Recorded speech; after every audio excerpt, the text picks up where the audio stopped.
मियाँ agree centre.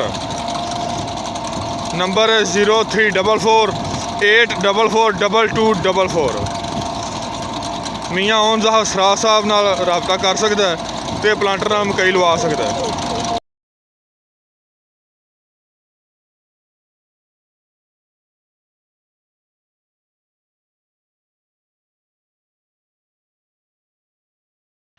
अस्सलामुअलैकुम जी, क्या हाल है? उम्मीद करता हूँ सब ठीक ठाक खैर आफियत से होंगे।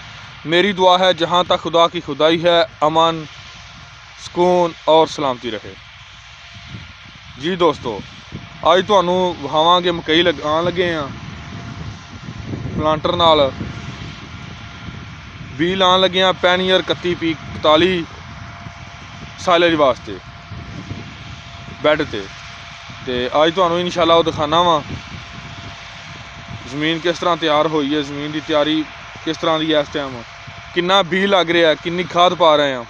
मुकम्मल तफसील तुहानू इस वीडियो में देंगा तो इंशाअल्लाह वीडियो मुकम्मल वेख्या जे तुहानू फ़ायदा होएगा। जिहड़े नवे फार्मर पहली दफ़ा मकई लाना चाहते हैं उन्होंने वास्ते बहुत ज़्यादा फ़ायदेमंद वीडियो होएगी। और जी दोस्तों, वीडियो की तफसील जाने तो पहला मेरी तुहाडे नाल रिक्वेस्ट है कि मेरे इस चैनल को सबसक्राइब कर लो तो घंटी के बटन भी दबा लो ताकि मेरी हर नई मालूमाती वीडियो तुहाडे तक पहुँचती रहे तो तुहाडा ज़्यादा तो ज़्यादा फ़ायदा होंदा रहे।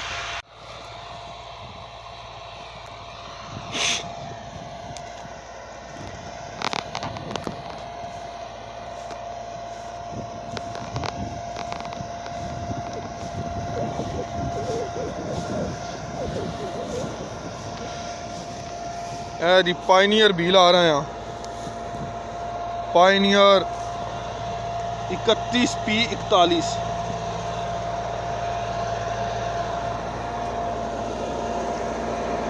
ये वाला सीड ला रहे हैं।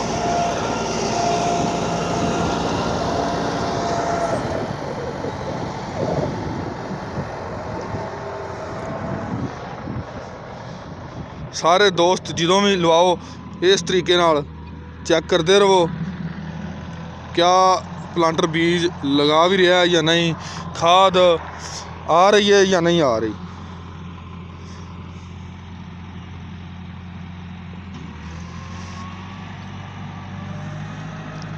देखो इतने दो बीज ने पिछली इन्हें मिसिंग सी। इस तरह प्रॉपर चेक करते रहो ध्यान नाल।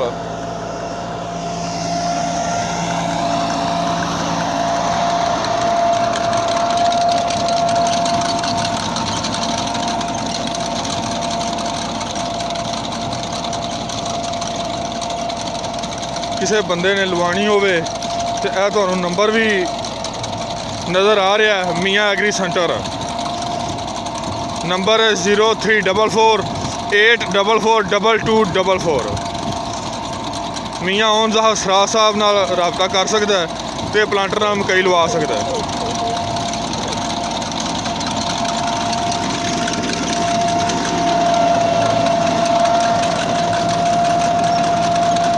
जी एक बोरी DAP फी एकड़ के हिसाब नाल इस्तेमाल कर रहे हैं।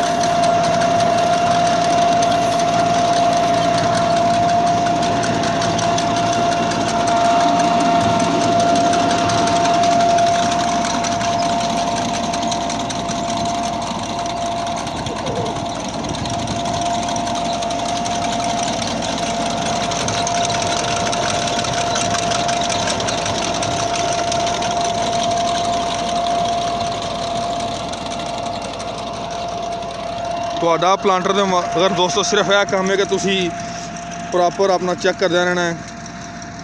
देखो सीड कि सीड लग भी रहा या खाली फिरकियां घूम रही ने। इत्थे मिसिंग है, ये तुसी चेक करना है। इत्थे सीड है, इस जगह के दो सीड ने।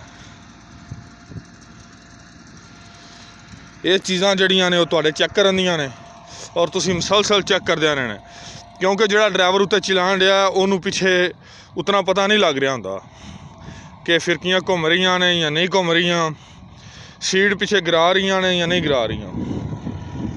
ये चीज़ तुसी आप चेक करनी है।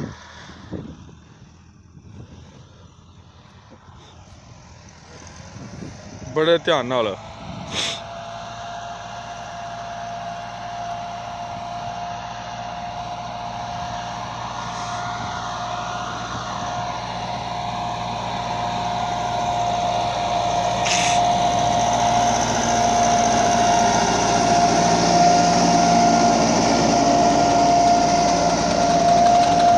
ये ग्रीनलैंड डस्कां वालियां दा बनाया होया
लो दोस्तों, इस दे नाल ही चाहना तुहाडे इजाज़त।